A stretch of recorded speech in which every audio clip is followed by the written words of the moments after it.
Baik, bismillahirrahmanirrahim, kita mulai. Assalamualaikum warahmatullahi wabarakatuh. Sehat semua ya anak-anak yang pagi ini. Minta tolong untuk video diaktifkan semua, karena nanti ada foto biar nanti wajah kita masuk di dokumentasi. Minta tolong semua diaktifkan dulu.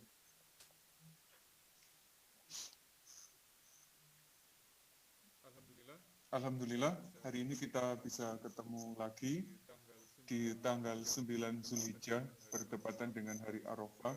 Semoga anak-anak di sini yang tidak berhalangan semuanya berpuasa gitu ya, sebagai bentuk puasa sunnah kita.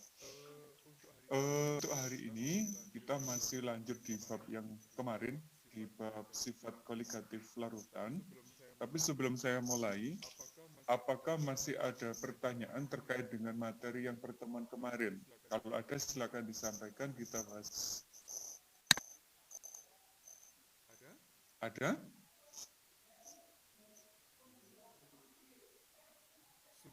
Sudah submit tugas semua ya?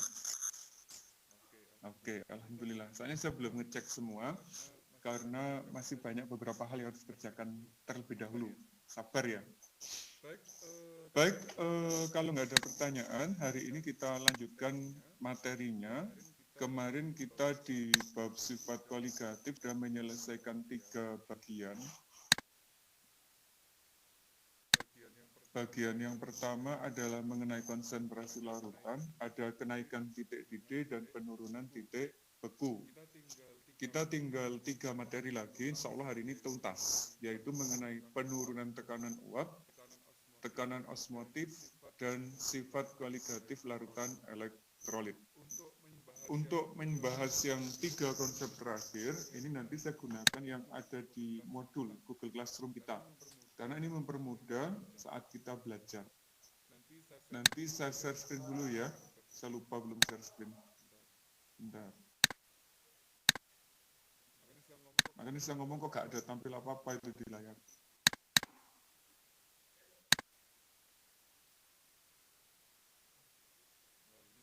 Nah, ini sudah tampil layarnya, alhamdulillah.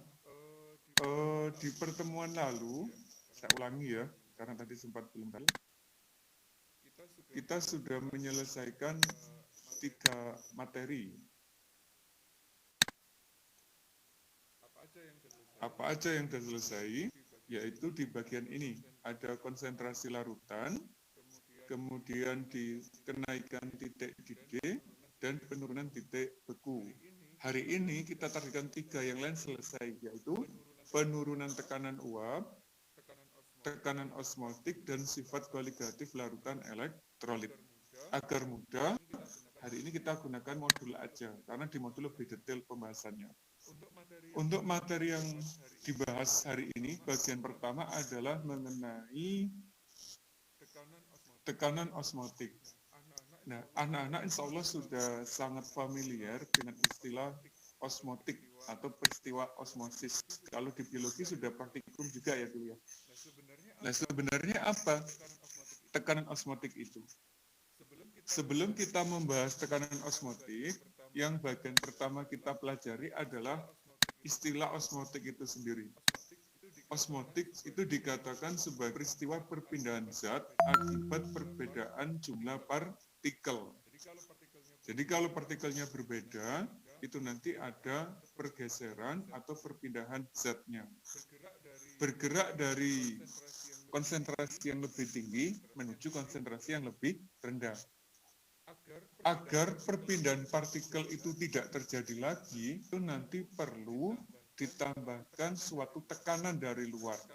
Nah, tekanan yang ditambah untuk menghentikan proses osmotik itu dikenal sebagai tekanan osmotik.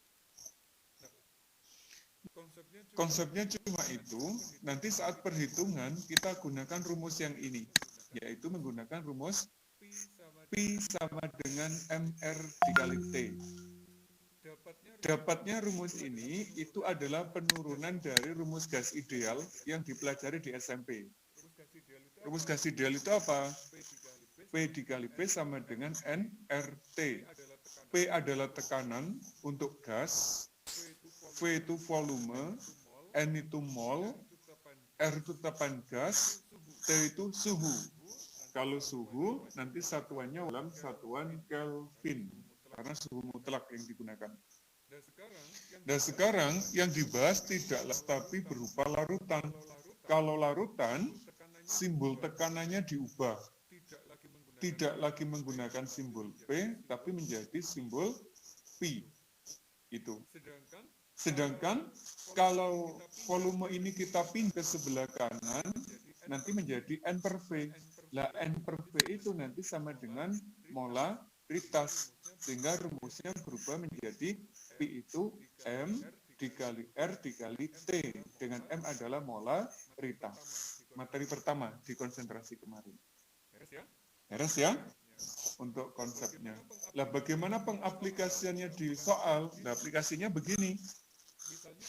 Misalnya ada 6 gram urea, MR-nya 60, dilarutkan ke dalam 500 ml air.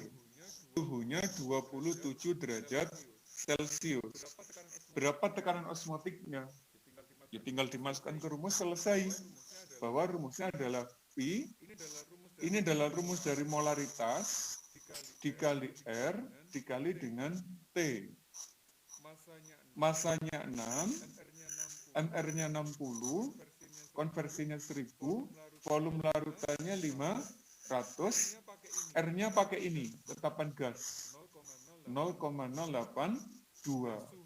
Suhunya wajib Kelvin, ini kan masih 27 derajat Celcius. Bagaimana mengubah ke Kelvin? Kelvin dari Celcius, Kelvin itu adalah 273 ditambah derajat Celcius. Jadi kalau ini masih 27, harus ditambah dengan 273, nanti suhunya menjadi 300. Jadi kalau pas ini dihitung, ketemunya menjadi 4,92 atm. Akhir bacanya. Ada masalah? Terlalu simpel ya? Osmotik cuma gini aja, selesai materinya. Nah, kalau osmotik nggak ada pertanyaan, sekarang kita lanjutkan di materi berikutnya, yaitu mengenai penurunan tekanan uap. Ini yang kita awali dari grafik lagi, dari dia kemarin. Ini anak-anak harus paham di sini, di diagram itu. Untuk membahas di bagian ini, kita mulai dari diagram dulu ya. Diagram fasa air, kemana ada padat, cair, dan gas. Kemudian ada grafik hitam, ini miliknya, yang putus-putus ini miliknya larutan. Garis yang tegak itu adalah tekanan, sedangkan garis yang datar adalah suhu. Kalau materi terdahulu, kita itu mempelajari masalah perubahan suhu. Kalau mempelajari perubahan suhu, yang dibuat tetap atau variabelnya adalah tekanan. Jadi tarik garis, ketemu suhu-suhu gitu ya. Nah sekarang yang kita pelajari adalah tekanannya. Kalau mempelajari tekanan berarti yang dibuat variabel tetap adalah suhunya. Uap itu terbentuk akibat adanya proses pendidihan, yaitu saat zat cair diubah menjadi gas. Ini nanti gambar yang kita utek-utek ada di sebelah kanan. Pada suhu tertentu kita tarik garis ke atas. Ketemu dua titik di sini. Ini titik yang pertama adalah titik didih larutan. Ini adalah titik didih pelarut. Kalau kita tarik ke sebelah kiri, ini ketemu tekanan. Ini juga ketemu tekanan. Yang atas itu adalah tekanan uap miliknya pelarut, karena grafiknya yang hitam, miliknya pelarut. Sedangkan yang di bawah, ini adalah tekanan uap miliknya larutan. Lebih tinggi mana nilainya? Nilainya ternyata selalu lebih tinggi yang miliknya pelarut. Kemudian di sini muncul selisih. Ada delta yang dikenal sebagai delta T. Perubahan tekanan uap atau tekanan uap. Karena nilainya turun, lebih tinggi yang pelarut kan tadi ya, ini dikenal sebagai penurunan tekanan uap. Nah, seberapa besar turunnya, itu rumus ini. Yang miliknya pelarut, itu P-nya disimbolkan dengan P0. Ini hati-hati ya, miliknya pelarut disimbolkan dengan P0. Sedangkan miliknya larutan disimbolkan dengan P saja. P itu pressure. Kalau selisih disimbolkan dengan delta P. Jadi delta P itu nilainya P0 dikurangi dengan P. Karena tadi yang miliknya air lebih tinggi daripada yang miliknya larutan. Selain menggunakan rumus ini, untuk menghitung delta P juga bisa menggunakan rumus ini, yaitu menggunakan fraksi mol. Konsentrasi bagian ketiga di awal yang kemarin ya. Rumusnya, besarnya penurunan tekanan uap adalah sebanding dengan fraksi mol zat terlarut. Nah, ini harus hati-hati, gunakan fraksi molnya zat terlarut. Baru dikali dengan P0. P0 tadi apa? Tekanan uap miliknya pelarut. Nah, aplikasi di soal bagaimana aplikasinya? Sederhana kok. Kalau anak-anak sudah sempat download atau sempat ngeprint modulnya, nanti tampilnya seperti ini. Ada soal tekanan uap air murni pada suhu tertentu adalah 30 mm Hg. Apa simbolnya ini? P, delta P, atau P0.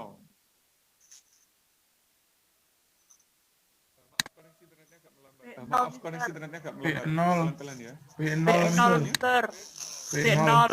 P0, betul. P0. Kenapa P0?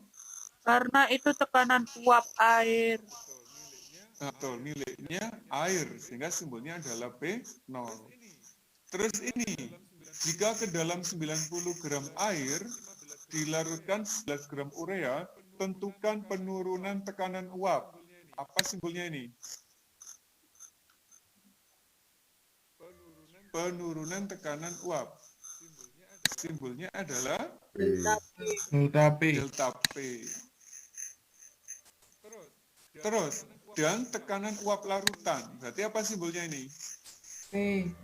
P, bagus. Nah, langkah-langkah untuk menyelesaikan soal yang seni harus dimulai dari mol dulu. Karena yang terlibat adalah fraksi mol. Mol terlarut. Siapa yang terlarut? Urea. Masanya 15, MR-nya 60. Berarti temu molnya adalah 0,25. Sedangkan mol pelarut dari air masanya 10, MR-nya 18, berarti ketemunya 5 mol. Lah rumusnya tadi di sini, delta P adalah fraksi mol terlarut. Tadi kan ini ya, fraksi mol terlarut dikali dengan P0.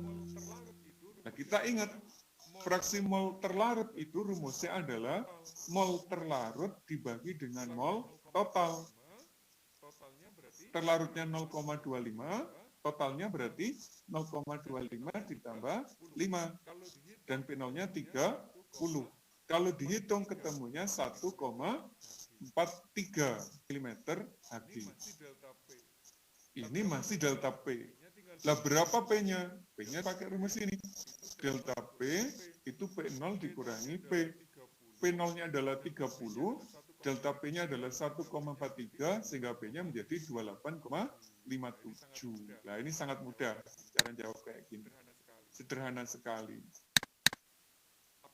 Apakah ada pertanyaan anak-anak untuk materi yang bagian ini?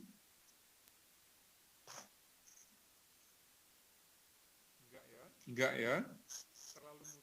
Terlalu mudah ya? Ya, inilah sifat koligatif larutan. Banyak ngitungnya, tapi konsepnya sederhana. Silakan kalau ada pertanyaan. Ada sesuatu yang perlu dibahas? Belum. Nggak ada? Nggak ada? Ya, insya Allah. Berarti kalau nggak ada, insya Allah nanti anak-anak yakin bisa jawab ini di modul. Cuma satu soal kok ya, untuk berlatih. Amin. Kalau masih perlu bimbingan, silakan nanti kontak saya untuk tanya-tanya, nggak apa-apa. Siap, Misal. Baik anak, kalau nggak ada pertanyaan lagi, sekarang saya lanjutkan yang bagian ini, yaitu sifat koligatif khusus untuk larutan yang bersifat elektrolit.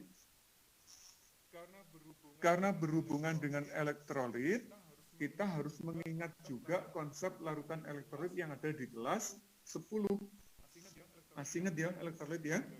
Ada yang kuat, ada yang lemah, ada yang non-elektrolit. Apa yang diperlukan di sini nanti ada dua, yaitu jumlah ion, ini disimbolkan dengan N, dan derajat disosiasi, simbolnya alfa, yang kita perlukan di bagian ini. Orang yang pertama kali mempelajari perbedaan sifat koligatif antara larutan elektrolit dan non-elektrolit itu namanya adalah Van Hoff. Ini. Makanya nanti dikenal sebagai faktor Van Hoff yang disimbolkan dengan huruf. Berapa besarnya I, itu rumusnya adalah 1 ditambah N. N ini jumlah ion. Ini ada keterangannya. Jumlah dan alfa adalah derajat ionisasi. Yang harus anak-anak ingat, itu konsepnya di sini aja. Ini materi kelas 10. Senyawa ionik, asam kuat, dan basa kuat itu terionisasi sempurna. Nanti alfanya 100% atau nilainya adalah 1. Sedangkan untuk asam lemah, basa lemah, itu terionisasi sebagian. Nanti alfanya antara 0 sampai 1. Nah, biasanya di soal nanti diketahui alfanya. Kalau bukan yang ditanyakan itu biasanya begitu. Sedangkan N ini jumlah ion. Langsung aja kita masuk di sini ya, di perubahan rumusnya. Untuk perubahan rumusnya, kita tinggal menambahkan I di bagian belakang. Kita kan sudah mengenal rumus ini. Ada delta TB. Rumusnya KB dikali M. Delta TF juga sama, F dikali M. Pi juga sama, M dikali R dikali T juga sama. Lah yang membedakan adalah I ini yang disebut sebagai faktor Van Hoff. Ditambahi huruf I. I-nya ini tadi 1 ditambah N-1 dikali alfa. Langsung. Bentar, koneksi internetnya melambat lagi. Sabar. Contoh soalnya ini. Sebanyak 5,85 gram NaCl. Nanti garam dapur ya. MR-nya 58,5 dilarutkan ke dalam 200 gram air. KF-nya sekian, KB-nya sekian. Berapa titik beku, berapa titik didihnya. Nah, cara menjawabnya, karena NaCl adalah senyawa ionik, jadi langkah pertama kita ionisasi dulu. NaCl itu kalau diionisasi pecah menjadi Na plus dan Cl min. Ada berapa ion? Ini 1, ini juga 1. Berarti jumlah ionnya 2. Kalau misalnya nanti kita ketemu senyawa ini, ada Na2, SO4. Kira-kira berapa ionnya? Kita pecah aja. Na itu positif 1. SO4 itu negatif 2. Karena di sini Na-nya ada 2, berarti di sini perlu dikali 2. Berarti berapa jumlah N-nya atau jumlah ionnya? Ini ada 2, ini ada 1. Berarti jumlah N-nya nanti ketemunya 3. Begitu cara jawabnya. 2 min dapat dari mana, Mister?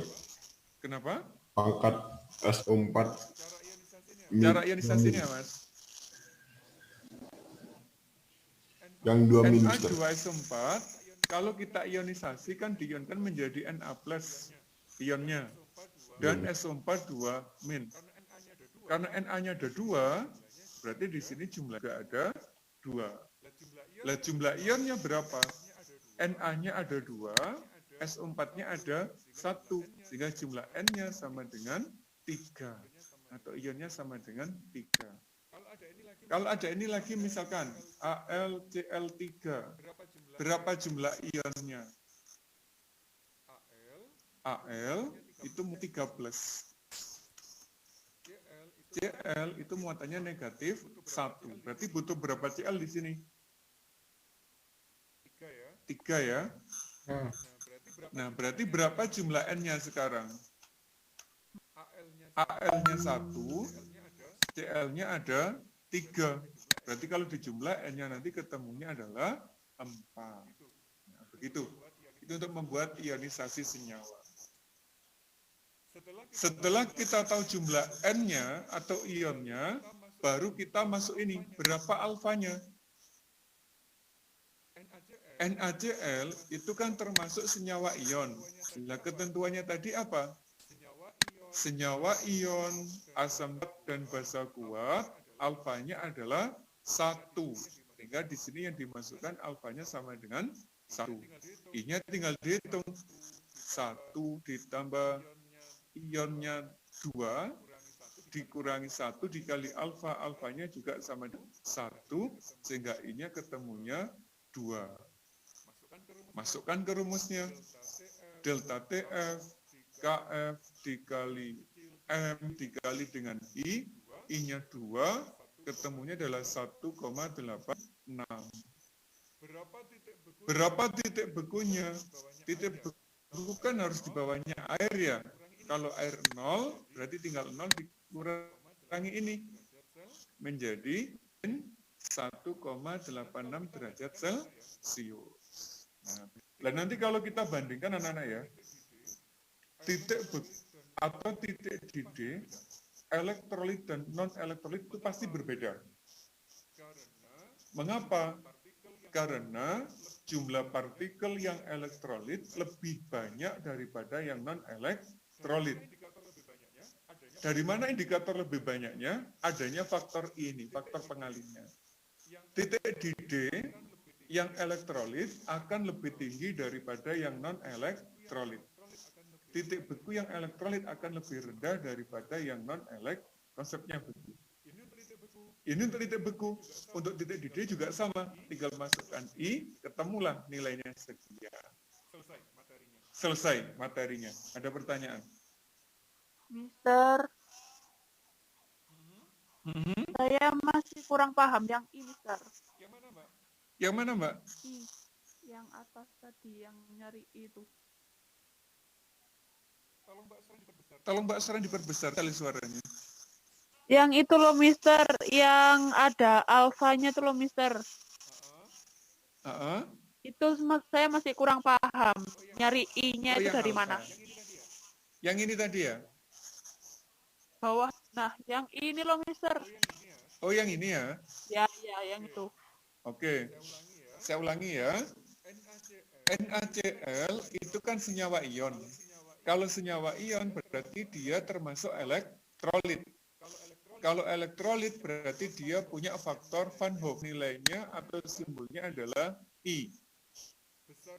Besarnya I 1 ditambah N min 1 alfa. 1 ini adalah variabel apa ya namanya ya? Konstanta ya kalau di matematika ya. Ini nggak berubah, tetap 1. Jumlah ionnya berapa? Nah ini, N itu jumlah ion. NaCl kan ionnya ada 2. Pertama, ini ion kedua. Sehingga N-nya diganti 2. Dikurangi 1, ini ketentuan dari rumusnya. Jadi dikurangi 1 dikali alfa. Alfanya adalah 1. Karena NaCl adalah senyawa ionik. Kalau kita jumlah Mbak ya, 2 dikurangi 1 kan 1. Dikali 1. Tetap 1. Kalau ditambah 1, jadinya 2. Sehingga nilai I-nya adalah 2. Begitu. Ada pertanyaan lagi Mbak Dian? Enggak, Mister. Oke. Paham semuanya ya, Rek, ya? Cuma gitu aja kok hari ini. Nanti akan sampean baca modulnya, alur berpikirnya sama dengan di modul untuk latihan. Jadi anak-anak sambil baca modul, sambil mengerjakan latihan, insya Allah bisa. Kalau nggak ada masalah, pertemuan hari ini cukup sampai di sini. Alhamdulillah. Cukup ya? Oke, Bos, alhamdulillah. Terima kasih, Kita Mister. ketemu lagi minggu depan, insya Allah. Tetap jaga kesehatannya, Amin, amin. karena kondisinya masih mengkhawatirkan. Semoga kita tetap terjaga dari virus corona itu. Amin, ya Rob. Assalamualaikum warahmatullahi wabarakatuh.